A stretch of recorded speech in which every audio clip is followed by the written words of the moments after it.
Welcome to the 2017 Greenwich Concours d'Elegance here in Greenwich, Connecticut. I'm Matt Mankiewicz for BeTerrific. With me now is Michael Smith. He is the owner of this 1970 Plymouth Road Runner Superbird. Now, a lot of people are familiar with the Road Runner, of course, and the Superbird, on the other hand, is a pretty rare animal. And one of the reasons why is because it was built for a specific purpose. Correct, right. In NASCAR, even to the present day, well, actually not so much nowadays because they now have custom bodies, but when they were using actual stock car bodies, in order to add any feature to it to improve aerodynamics or anything like that, you actually had to have it in production. Yes. So they want to put a wing on the car, they had to put it in production, and they had to have people buy it. Yep. Now, the funny thing about it is they only had to run a few of them off, a handful. The number was 2,000, I believe. Oh, it's less than that. Less than I think it was 1,935 is the number I'm hearing the most. Okay. So. And they also did it with the Dodge Charger. Yeah. Okay, two different body styles, though, but similar wings. Now, the beauty of this car is that in addition to the Superbird wing on the back, they also have an aerodynamic nose with flip-flop headlights, which made it a very distinctive automobile. Yes, it did. The unique thing about it was that Richard Petty was the main driver with Plymouth for many years, and when Ford's bodies were doing a more aerodynamic winning, that he was complaining about it, and he said, "You got to get me a wing car like the Daytona Charger." Plymouth said, "That's not our thing. That's Dodge." He said, "Well, if you want me to drive for you, you'll do me a wing car." So, closest thing they had was the Road Runner body. And they just started souping up the Road Runner, so they call it the Superbird. But so they put the enormous high wing on the back and the real aerodynamic nose, and went out testing. But NASCAR required them to have X number of cars for production for the public because it was a stock car.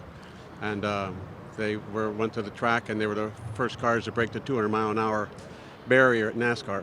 Amazing. So, yep. And of course, the stability was one of the reasons why they were able to do it. Yep. It is a standard production Road Runner, or satellite actually underneath. Yep. So as far as restoring is concerned, but before we go and get into that, the details, what got you into this car? The uniqueness of it. I like cars that are different and had a lot of history to it. It wasn't just your plain Jane average car. It was a lot of unique history, and there are not very many of them around. And I was in a NASCAR for a while. We had a race team, and I just got more involved in it, and just kept catching my eye. Every time I see one, it kept catching my eye, and I came across this up for sale, and just fell in love with it. I like the B5 Blue, and it's a 4-speed car. I wanted that, and just what I wanted. So I just fit perfect. It was time to get it. So. What sort of condition did you find it in? It was in pretty good shape. The original owner bought it new. He's in Massachusetts. Bought it new, kept it for 40-some years. Wow. And let it kind of deteriorate. Started to fix it up, lost interest, sold it to a collector in New York, Rochester, and he already had a few, so I tracked him down, and I was able to buy it. It was like 50% done. But I had it researched. It's all original engine and equipment, and it's all authentic. So did you do all the work? I personally could not, but I got my people to get the right people who knew what they were doing to do it. So they went over it. We really researched the heck out of it and make sure it was to spec. Everything was the right detail. So put a lot of time and effort on detail. So this is not a rest-a-mod, this is an actual factory restoration to the nth detail. Yep.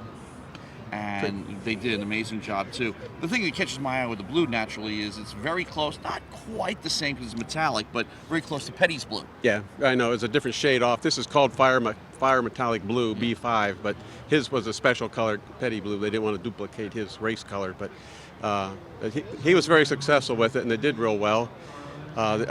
Superbird won the Daytona in 1971, but because they were so fast, hitting the 200-mile-an-hour barrier, breaking it, NASCAR was nervous about the 200-mile barrier.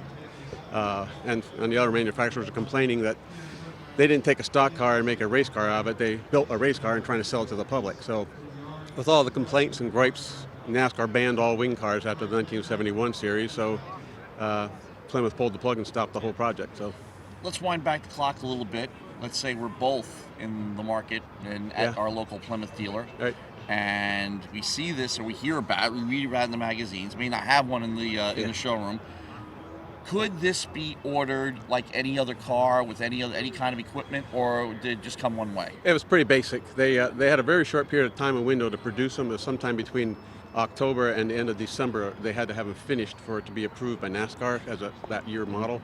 So they didn't offer a whole lot of options on it. They had 3 different engines. 440 cubic inch for the 4-barrel engine, which is the most common. 440 you can get with a 6-pack, which is 3 2-barrels, or a 426 Hemi. What's this one have? 440 with a 4-barrel. That's the most what common it came engine. with. But a lot of them are automatic. It could be automatic on the column and stuff. But this is a 4-speed transmission, which I like that. It's more performance oriented. And the unique thing about it's got a bench seat, which they said it's kind of odd to have a 4-speed with a bench seat. But the factory was just trying. They had a clock. They had a tick, and they had to get the cars done by NASCAR's approval. So they didn't have a lot of time for frill. They just pushed them out the door. So they didn't really take orders or anything like that. Just cranked out as many as they could and sold them. They had a real hard time trying to pass them on to the dealers. They didn't even want them because who's going to buy this car to drive to the grocery store? It's not. Yeah. And they made the dealers was required each had to take a couple, and they were like they're cutting the noses off trying to make them back into road runners and just to get rid of them. They couldn't get rid of them, but. It is interesting because I mentioned off camera that I remember as a kid seeing one classified ads for like $2,500. Yeah. And now $2,500 was still decent money back then, but I knew how rare it was even then. And I told my brother, buy it, buy it. Yeah, you should have bought up a bunch of them. You'd be rich. So absolutely, they go 180 up. Pricing. As a Hemis, it costs more. They're worth more, but. But to you, this is priceless. Oh yeah, I don't need to have real fancy Euro cars. This is something that means a lot to me because the uniqueness and the history. I like a lot of history with the car, so it's very nice. It was in good shape. It's all original, and I could track the history back from when they bought it new, so that was good. Well, you can obviously sit with the seat back far enough to clear the shifter. Yeah. But what if a shorter person would have difficulty with the 4-speed? No, it's got a long. It's got a real. It's called slapstick. Yeah. And that's got plenty of room in there to reach. So my wife drives it, and she's short, but she doesn't like driving it because it's too much of a car for her. But heavy clutch. Yeah. And everything, well, you can't even see the front end or the back end, so you don't know where you are. But this was considered a mid-sized car back in the day. Yeah. Wonder how she would have handled a Fury. Yeah, I don't know. Yeah, she's more of a Mustang person. So. But this car, you got it down like to the original polyglass tires. Yep. F60 15 size, and how often do you get to drive it? Oh, nice days like this in the summertime. I drive it whenever I can, just on the weekend, just to get it out and run it, because it's a lot better to keep them than, it's not a museum piece. I don't want to just polish it and stare at it, so I want to drive it, but I don't want to get caught in the rain because it takes too long to clean them up. But it's better to run them. It really is. So it's just fun to go out to the local cruise in or wherever, just to get out for the day. So your connection to the show here is how many times have you brought this car out here?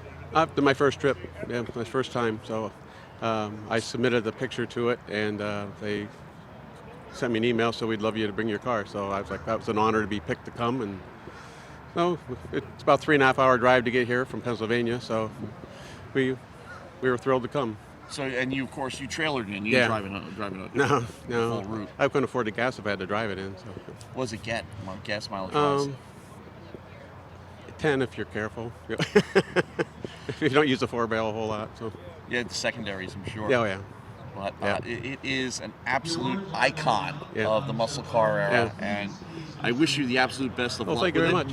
And thank you very much for your time and showing the car. Thank you, sir. Thank you for your time. Michael Smith here, owner of a 1970 Road Runner Superbird, and the horn even goes beep beep.